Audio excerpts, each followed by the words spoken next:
બરોડા ડેરીના મુદ્દે રાજકારણ ગરમાવું આગામી ડિસેમ્બરમાં યોજાનારી છે બરોડા ડેરીના બોર્ડની ચૂંટણીઓ તે પહેલા રાજકારણ ગરમાવું સાવલી ભાજપના ધારાસભ્ય કેતન ઇનામદાર સામે પડ્યા ભાજપ અગ્રણી કુલદીપસિંહ સાવલી તાલુકા દૂધ મંડળીઓના વિવાદને લઈને કુલદીપસિંહ આવ્યા મેદાને ધારાસભ્ય પર કર્યા ગંભીર આક્ષેપો દેસાની રાજપુર ડેરીમાં પાવતી જે બતાવાય તે ખોટી હોઈ શકે પાવતી મારી પાસે હોય કે ગામમાં ફરતી હોય હું રાજપુરની ડેરીમાં સભ્ય છું જ નહીં જે તાલુકા પંચાયતના સભ્યના ફંટરોએ અરજી આપી છે વનરાજ પરમાર અને રાજેન્દ્રસિંહ પુરાવા આપે જો તેઓ પુરાવા નહીં આપે તો હું બદનક્ષીનો કોર્ટમાં દાવો કરીશ હું જાતે વકીલ પણ છું હવે ડેરીની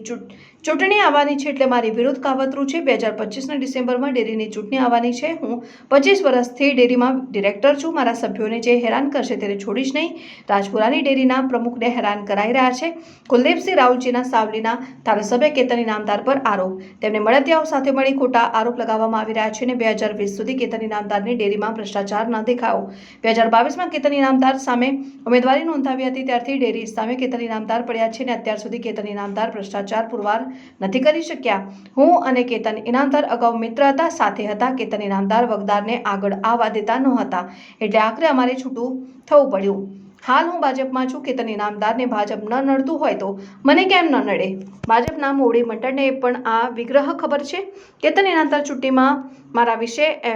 એલફેલ બોલ્યા છે અને બરોડા ડેરી ડિરેક્ટર કુલદીપસિંહ રાઉલજીના ધારાસભ્ય કેતન ઇનામદાર પર આક્ષેપ રેતી ખનન મામલે સાવલી ધારાસભ્ય કેતન ઇનામદાર ક્યાંય બોલતા નથી જિલ્લા સંકલન બેઠકમાં કેતન ઇનામદાર રેતી ખનન માટે ચૂપ રહે છે સાવલીમાં અનેક જગ્યાએ ગેરકાયદે રેતી ખનનની મોટા પાયે ચાલે છે કોટના પોઈચા ભાદરવા તમામ જગ્યાએ રેતી ખનન કેતન ઇનામદારના ઇશારે થાય છે સ્વાર્થ માટે ગમે ત્યારે કેતન ઇનામદાર રાજીનામા આપે છે સરકારને દબાવવા માટે વારે રાજીનામા આપી પ્રેશર કરે છે ધારાસભ્ય કેતન ઇનામદારને સલાહ દેશે ઇંગ્લિશ દારૂના ધંધા બંધ કરાવો મંજુસર જીઆઈડીસીમાં સ્થાનિક કર્મચારીઓને નોકરી અપાવો કેતન ઇનામદારને મારાથી તકલીફ હોય તો સીધી વાત કરે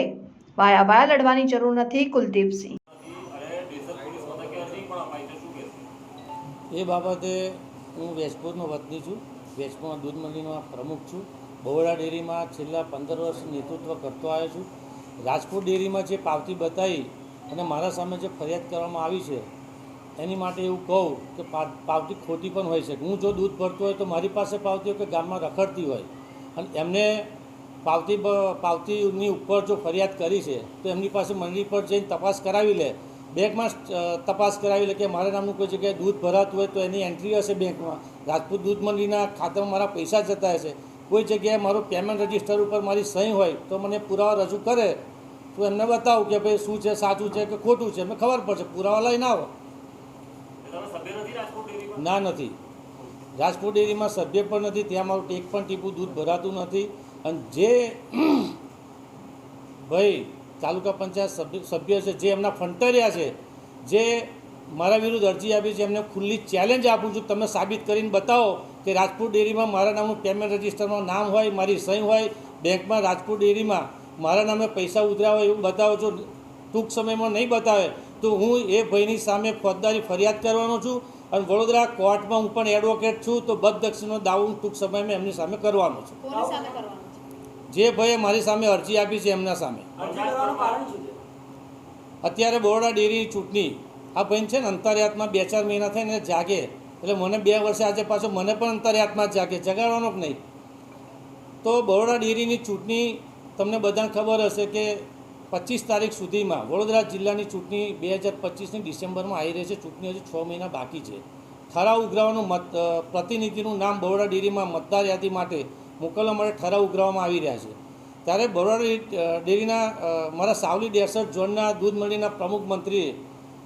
80% લોકો ઠરાવ મારા તરફી કરી અને બરોડા ડેરીમાં મોકલી રહ્યા છે ત્યારે એન પ્રકારે દૂધ મંડળીના પ્રમુખ મંત્રીને દબાવવામાં આવે છે એન પ્રકારને ખોટી અરજીઓ કરવામાં આવે છે પોલીસનો ઉપયોગ કરી અને કેવી રીતે દૂધ મંડળીના પ્રમુખ મંત્રીને દબાવી અને મારો ઠરાવ ફેરવાવો પણ એમાં એ ફાવવાનો નથી હું છેલ્લા 15 વર્ષથી બરોડા ડેરીના ડિરેક્ટર તરીકે ચૂંટાતો આવ્યો છું પશુપાલનનો પણ ધંધો કરું છું પશુપાલકોનું કાયમ હિત કરતો આવ્યો છું બરોડા મારા જોડના દૂધ મંડળીના પ્રમુખ મંત્રી એટલે મારા ભગવાન જે 15 વર્ષથી મારી પર વિશ્વાસ મૂકીને 4 ટર્મ સુધી બરોડા ડેરીના પ્રતિનિધિત્વ કરવા મોકલ્યો છે 15 વર્ષમાં એક પણ જગ્યાએ મારો કાળી ટીલી હોય કે કોઈ જગ્યાએ મારો ભ્રષ્ટાચાર કર્યો તો એક દાખલો બતાવે અને બીજી એક વાત આપણે મીડિયાના માધ્યમથી જણાવી દઉં છું કે મારા દૂધ મંડળીના પ્રમુખ મંત્રી કે મારા સભાસદને ખોટી રીતે હેરાન કરશે તો કુલદીપસિંહ એમની સામે અડીખમ ઊભો છે, ડરવાનો નથી, ડર્યો નથી અને કાયમ એમની સાથે ઊભો રહેવાનો છું. અડધી રાતે પણ મારા દૂધ મંડીના પ્રમુખ મંત્રીને કંઈ બી તકલીફ પડશે, એમનો ભય, એમનો એક ડિરેક્ટર, એમનો એક દીકરા તરીકે એમની સાથે કાયમ અડીખમ ઊભો છું. આજે પણ અડીખમ ઊભો રહેવાનો છું. દૂધ મંડીના પ્રમુખ મંત્રીને હું આજે ખુલાસીને જ કહી દઉં કે ધારાસભ્યના મળતિયાઓ એન કેન પ્રકારે દૂધ મંડીના પ્રમુખ મંત્રીને ફોન કરાવેલો, ભાઈ સાથે વાત કરો, મારા તરફે ઠરાવ કર્યો કે નહીં, એવી દાદાગીરી, દબાવવાનો. પોલીસ ફરી એમના ફંટારી આવ્યું કે તારી અમે એફઆઈઆર ફાડી, બધું ફાડી તો બતાવ. તમે ઠરાવ ના આપે એની માટે તમે પોલીસનું દમનગીરી કરવા, પોલીસનો દુરુપયોગ કરો અને ધાક ધમકી આપીને તમે ઠરાવ બદલાવી રહ્યા છો. પણ 2025ની ડેરીની ડિરેક્ટરની ચૂંટણીમાં ગઈ વખત 75 મત આવ્યા હતા. આજે છાતી ઠોકીને કહું છું કે મારા દૂધ મંડીના પ્રમુખ મંત્રી પર એટલો ભરોસો અને વિશ્વાસ મેં પેદા કર્યો છે કે આ વખત 75 નહીં પણ 76 મત સાથે જીતીને બહાર નીકળવાનો છું. વાત એક જ છે,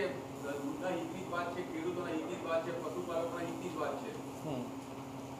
એમને મારી સાથે એમને એક મગજમાં એવું થઈ ગયું છે કે આ તાલુકામાં કુલદીપસિંહ મારી સામે વિધાનસભાની ચૂંટણી લડે 2022માં, ત્યારથી અમારે બે નામ બનાવ છે. હું ભારતીય જનતા પાર્ટીમાં જોડાઈ ગયો, પાર્ટીનું કામ કરું છું, છતાં પણ મને એમને એ ધારાસભ્ય પણ અમુક જગ્યાએ મિટિંગમાં નહીં આવવા માટે એમના પ્રમુખ મંત્રી કે જે સંગઠનના હોદ્દેદાર છે એમને સૂચના કરે કે કુલદીપસિંહ ફોન નહીં કરતા. મને બધું ખબર છે, પણ હું પાર્ટીના CR પાટીલ સાહેબે મને જોડ્યો છે, ત્યાંથી એક પાર્ટીના કાર્યકર તરીકે કામ કરતો આવ્યો છું. એમને એવું છે કુલદીપસિંહ મારી સામે વિધાનસભા લડ્યા, એનું બદલું હું ડેરીમાં કેવી રીતે લઉં એ બાબતે તેને જ્યારના ઠરાવ ઉઘરાવવામાં ત્યાંથી મારા દૂધ મંડીના પ્રમુખ મંત્રીને ડરાવી રહ્યા છે. પણ મારા દૂધ મંડીના પ્રમુખ મંત્રી અડીખમ છે, મારો પશુપાલન અડીખમ છે, સભાસદ અડીખમ છે અને એમની સાથે કુલદીપસિંહ રાહુલજી 24 કલાક અડીખમ ઊભા રહેવાના રહ્યા છે. એટલે મારો દૂધ મંડીના પ્રમુખ મંત્રી તમે કેટલું ગમે એટલું પોલીસ દ્વારા દબાણ કરાવશો, ગમે એટલું તમે દબાણ કરશો, પણ હટવાનો નથી, ડરવાનો નથી, હિંમતથી મારી સાથે રહેવાનું છે. ક્યારેય નહીં મારી સાથે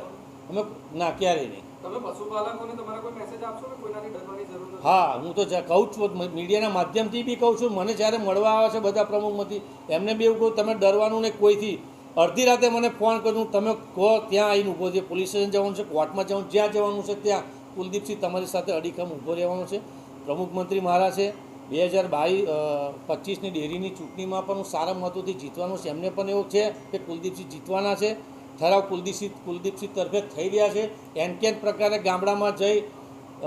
અંદર ખેંચતાન કરે, ઠરાવ કેવી રીતે બદલે એવું ષડયંત્ર કરી. એમને એવું કહું છું કે તમે મારી સામે સીધા આવો ને, તમે વાયા શું કામ જાઓ છો? હું ધારાસભ્યને કહું તમે મારી સામે સીધા વાત કરો, એવી રીતે દબાવવાની વાત નહીં કરો. દેસર તાલુકામાં 64, મારા ઝોનમાં 89 મંડળી છે, 5 મંડળી બંધ છે દૂધના અભાવે, 84 મંડળી કાર્યરત છે. અચ્છા, તમે ચેલેન્જ કરો છો કેતન ઇનામદારને કે તમે ધારાસભ્ય છો તો સીધા મારી સામે આવો, તો તમારી સામે આવે તો શું પરિણામ શું આવશે? હું એવું કહું છું કે તમે મારી સાથે સીધી વાત કરો, તમને કંઈ તકલીફ હોય મને સીધી વાત કરો ને તમે વાયા તમારા માણસોને મળતિયાઓને મોકલીને પ્રમુખ મંત્રીને ધમકાવવાની જે વાત કરી રહ્યા છે એ તમે બંધ કરો. એની સામે હું અવાજ ઉઠાવીશ અને ઉઠાવતો રહ્યો છું ને રહીશ. મારે લડવાનું કન્ફર્મ છે. હું ચૂંટણી બરોડા ડેરીની નિયામક મંડળની લડવાનું છું એ કન્ફર્મ છે. હવે મારી તૈયારી ફૂલ પ્લેસમાં ચાલે છે. મને મારા પશુપાલકો દૂધ મંડીના પ્રમુખ મંત્રી ઉપર પૂરેપૂરો ભરોસો છે કે હું 2025માં બરોડા ડેરીની નિયામક મંડળની 5મી વખત ચૂંટાવાનો છું. કારણ કે મેં દૂધ મંડીના પ્રમુખ મંત્રીના કાયમ વચ્ચે રહ્યો છું અને સારા નરસા પ્રસંગ હોય, અડધી રાતે મદદરૂપ થવા જેવું કંઈ બી કામ હોય, એવું નહીં ખાલી મત પૂરતું. તમે દૂધ મંડીના પ્રમુખ મંત્રીને પૂછો, મારે એવો ઘરાબો છે, એમના ફેમિલી સુધી મારે એટલો ઘરાબો છે કે મારે એટલો બધો નજીકનો સંબંધ છે કે મારી સાથે અડીખમ રહેવાનો એને મારે પૂરેપૂરો વિશ્વાસ છે.